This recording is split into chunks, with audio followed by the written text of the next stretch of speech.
This is Under Review, the show that talks about Colorado sports with a sprinkling of national sports stories as well. I'm Jordan Long. We're going to start with the University of Colorado Buffaloes football team as they have an interim head coach. As we all know, CU fired Carl Durrell following an 0-5 start to the season. Now, this had to happen because Durrell was 8-15 overall with the University of Colorado. His firing was no surprise. The move needed to happen. Durrell never got the results at CU. Heading into the game this past Saturday, Mike Sanford was the interim head coach, or at least he was announced as the interim head coach for the rest of the season. Now, Sanford served as the offensive coordinator and quarterbacks coach under Carl Durrell.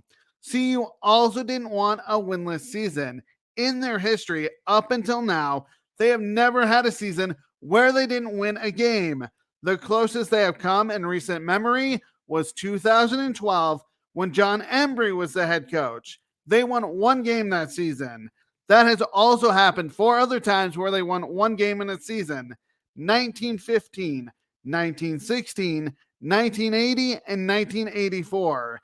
Now, looking at last week's football game, the Colorado Buffaloes faced the California Golden Bears, also known as Cal. Now, I expected CU to play better. Of course, it helped that they played at home in Boulder, Colorado at Folsom Field. The players, of course, want to perform well for the new interim head coach. To be honest, it looked like a different football team. They looked inspired to take the field. In the first half, the defense didn't allow any points. In fact, they were ahead for the first time at halftime by a score 3-0. The game closest to this one was the first game of the season against TCU. Now, that was only 7-6, and the Buffs trailed. So the fact of the matter is they had a lead in this game against TCU. For whatever reason, their halftime adjustments by the University of Colorado did not work, and they ended up allowing 31 points in the second half while only scoring 7. It just showed how bad the halftime adjustments that Carl Durrell made were, and especially his staff. Mike Sanford, on the other hand, didn't. He was actually a pretty good halftime adjuster if you look at the game in total. Now, flipping back to last week with Mike Sanford as the interim head coach, CU stayed with Cal. It was one of those defensive battles. Personally, I need points, but both teams actually played pretty good defensively. CU allowed 13 points while scoring 10 in the second half. This game went into overtime. So you look at it, it was 13-13. CU allowed 13 points, and they scored 10 on offense. Not bad. So it went into overtime. The thing about overtime is you never know how that will play out. Remember, each team starts from the 25-yard line, 25 yards from the end zone. CU lost the coin toss and had to play offense first. Well, they scored a touchdown, which only took 3 plays. So they were up 20-13. All they had to do was stop Cal from scoring on defense. Cal had a chance to respond. Now, Cal just needed a touchdown to keep the game going, especially if they got the extra point. They could have gone for 2 if they scored and ended the game there, or stopped by CU on the 2-point conversion, then the game would be over. But hey, if you stop them on 4 plays, that is if it's a 4th down, not on 4 plays. If it's a 4th down and you stop them, that is CU stops Cal, then the game is over. On the first play, it was an incomplete pass by Cal, but CU committed a pass interference, which moved the ball to the 10-yard line, which was also a first down. First play from the 10, incomplete. Then Cal was forced 5 yards back because of a false start. Second down from the 15, incomplete pass. Third down was completed to the 11, so you really had one more play to extend this game, or at least try to extend the game, and that was incomplete.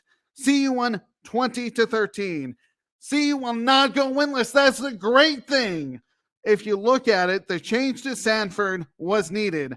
Offensively, CU totaled 328 yards while permitting 297. So the defense allowed 297, but on offense, They were moving the ball as they had 328 total yards. CU rushed for 118 yards and passed for 210. On defense, I really like the rush defense because they didn't give up that many rushing yards at 35. That was the biggest difference in this game. In past games, the opponents were able to run the football, tiring out that defense. That didn't happen in this game. The defensive line was able to control the line of scrimmage for the University of Colorado Buffaloes defense. Now they tackled the runner in the backfield or for short gains. It basically forced Cal to be a passing team. Now Cal, that is the University of California Golden Bears, were able to throw the football for 262 yards, but still there was no threat of a running game, and CU was able to anticipate the passing game. Looking at the rest of the year for the University of Colorado football team, the Buffs, who knows how many games they will win. At least the Buffs football team is going to play for Sanford, which never seemed to happen with Carl Durrell. Now there are 6 games left for them.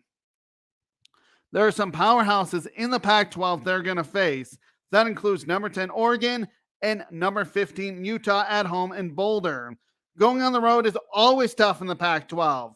There's only one ranked team that Colorado has to face on the road. That's number 12 USC. Now those are 3 really tough games: Oregon, Utah, and USC. Who knows if they will win any of those games, but as long as they play well, even in a loss, it's really a win because you're showing you want to play for Mike Sanford. This past weekend's game proved that the team is going to rally around Sanford. They're going to play improved football, and that's what we want to see. Even if they don't have any more wins, they will play better under Sanford. For Sanford, he knows that this is his chance to land the permanent job as the University of Colorado Buffaloes football head coach. It could be his job to lose. It all depends on how well the teams play. That is, the Colorado University's football team plays under him for the next 6 games. At least the Buffs can enjoy this win. They will not go winless. So it's great to see a once proud franchise, or I should say school. I know they're on a downward spiral, but at least they got the win. We're going to move on to the Denver Nuggets. The NBA season has started, so let's turn our attention to the Denver Nuggets. Looking at last year, it was a pretty impressive year for them. The Nuggets went 48 wins and 34 losses, 6th in the Western Conference. I know that doesn't sound so great, but it was. The Nuggets played all but 9 games without Michael Porter Jr. In those 9 games that Porter Jr. actually played, he averaged 9.9 points per game. There was just something about his game that really didn't look right to me. Well, it turned out that he needed back surgery. Of course, the Nuggets didn't have their point guard and maybe their leader on offense besides Nikola Jokic, Jamal Murray, who was out recovering from an ACL tear. Those are the Nuggets' 2 best players besides Nikola Jokic, Michael Porter Jr. and Jamal Murray. With those 2 players out, it looked like the Nuggets will still make the playoffs last year. It wasn't going to be as a top 6 team, which would have avoided the play-in tournament, and in the end, that's actually what happened. But it looked like as an 8 through 10 seed, which meant you had to play in the play-in tournament. I should say a 7 through 10 seed. So if you were 7, you would play 8. If you were 9, you would play 10. So basically, you were trying to avoid that. You want a top 6 seed, I should say, so you avoid the play-in tournament. If you're 7th, you're in the play-in tournament. 8th, 9th, and 10th. You don't want that. You want to be the 6th seed. Well, the reason why the offense had to go through Nikola Jokic in order for them to be a 6th seed. And actually, it ended up working. The Nuggets exceeded that and ended up at the 6th seed. They weren't the 7th, 8th, 9th, or 10th, so they avoided the play-in tournament. Nikola Jokic was the MVP for the 2nd year in a row, averaging a career-high 27.1 points per game. He also grabbed 13.8 rebounds and dished out 7.9 assists per game. So a double per game, 27.1 points per game, 13.8 rebounds per game, and 7.9 assists per game. Jokic led the league in double-doubles with 66 and triple-doubles at 19. It just showed how valuable Jokic was to the team. Now the Nuggets were ultimately knocked out of the playoffs by the Golden State Warriors in 5 games.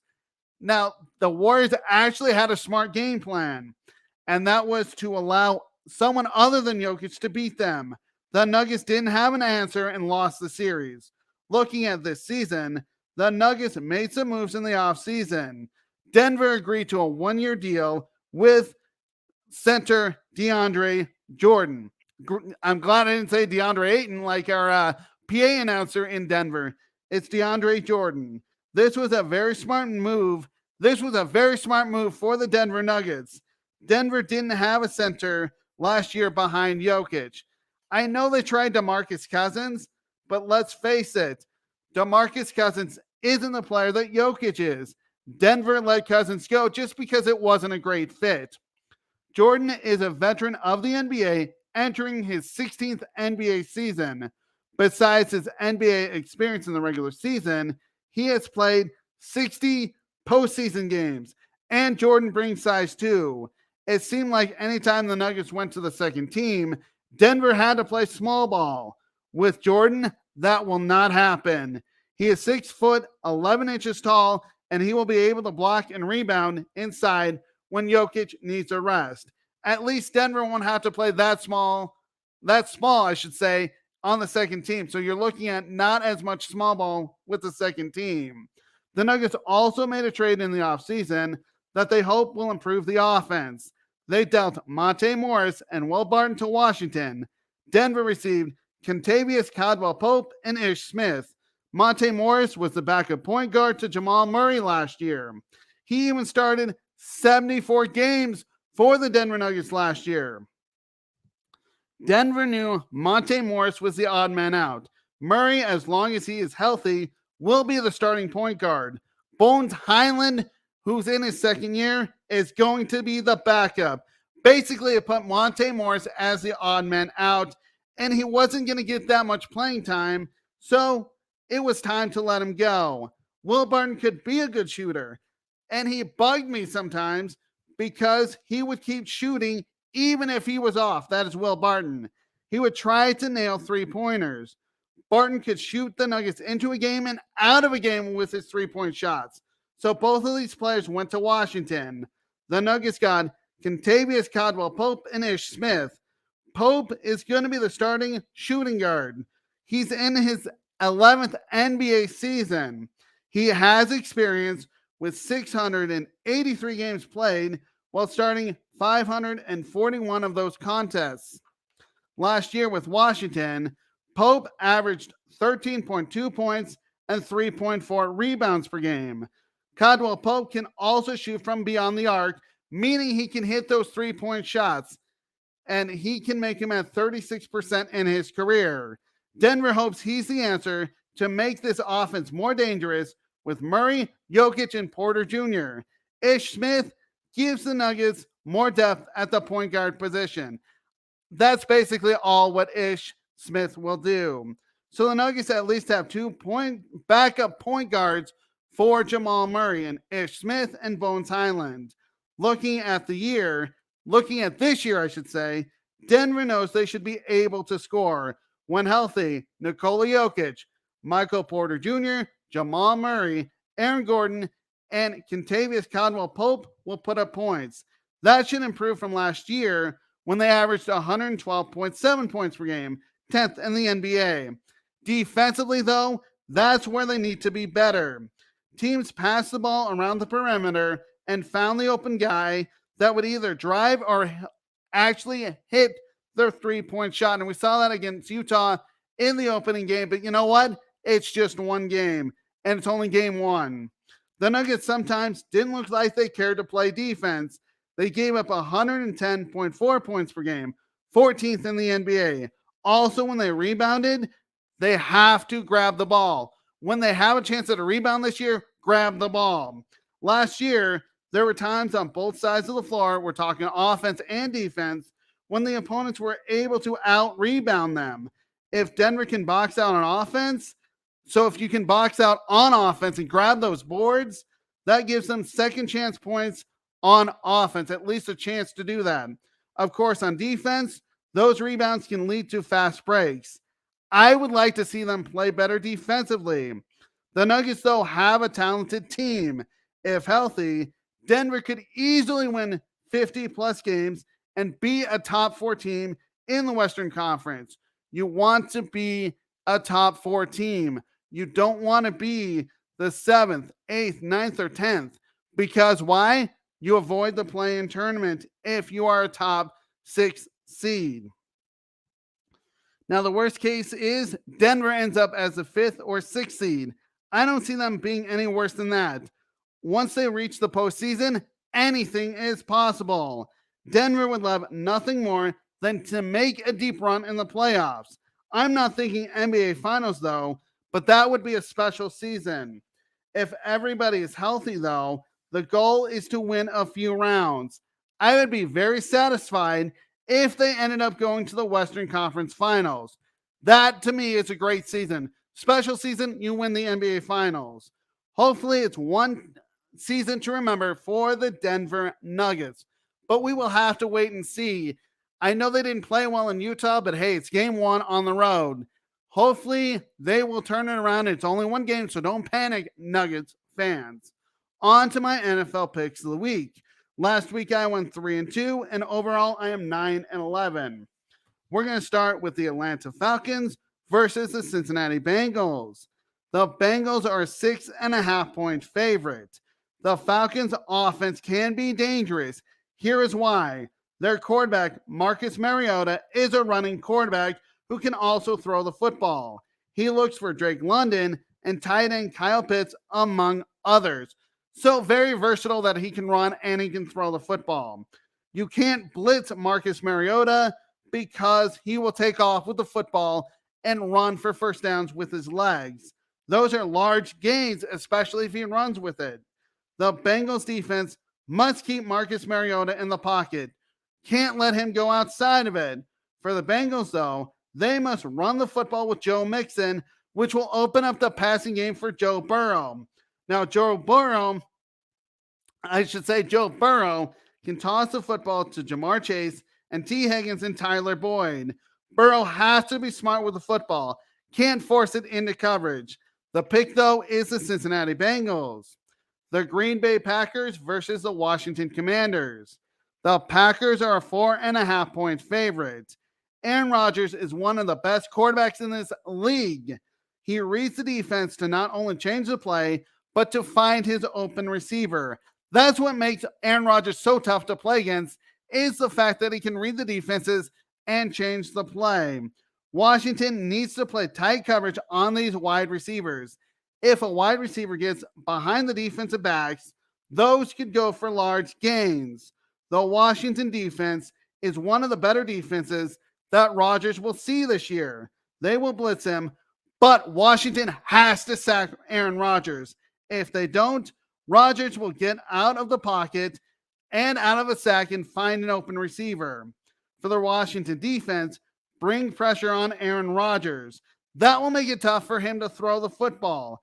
If Rodgers has any kind of time, he will find his open receiver. For the Washington offense, their quarterback will be Tyler Heineke as their starting quarterback. He needs to play mistake-free football. If you have any turnovers by that Washington offense, that gives Aaron Rodgers and the Packers offense more chances to score.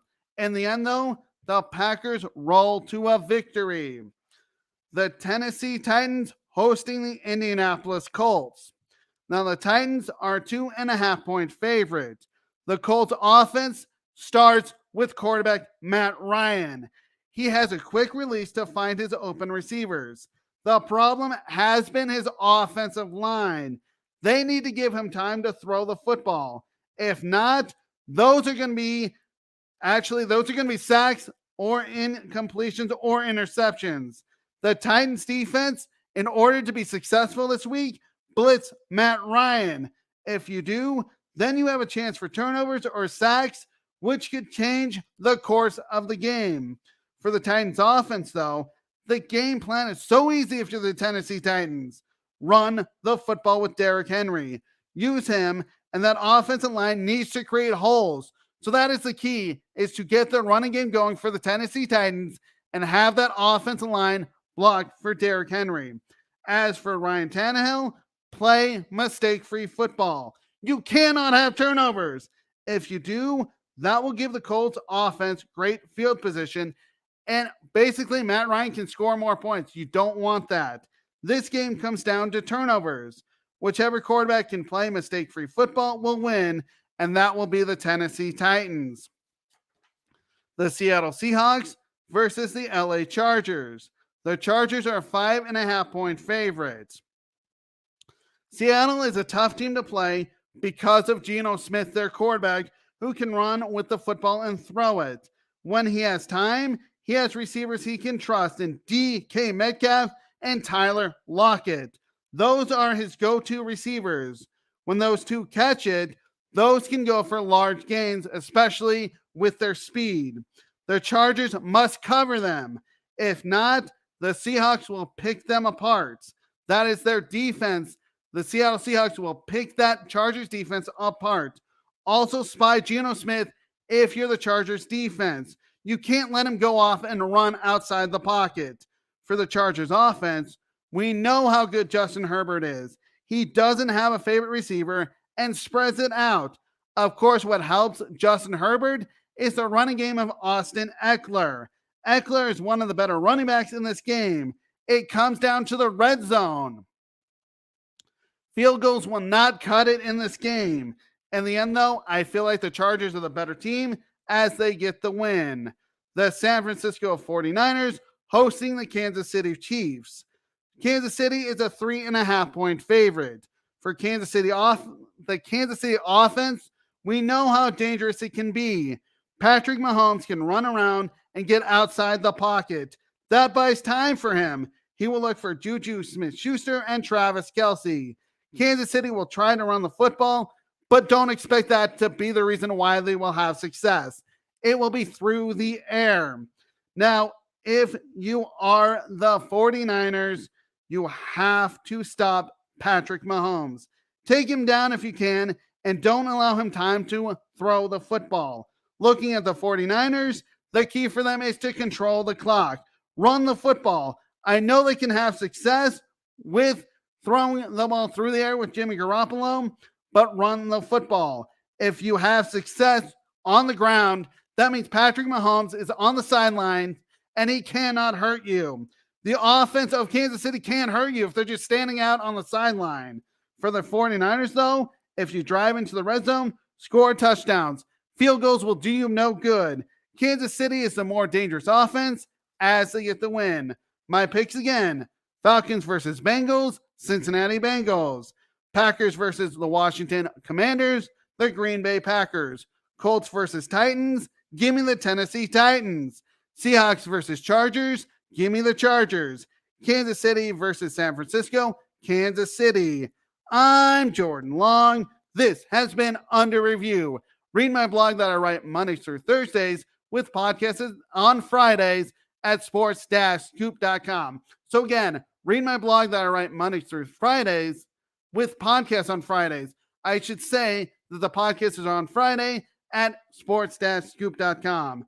Check out all the shows we have on the Sideline Sports Network and subscribe to our YouTube channel so you don't miss any of them. We have shows every single day. This has been a Sideline Sports production.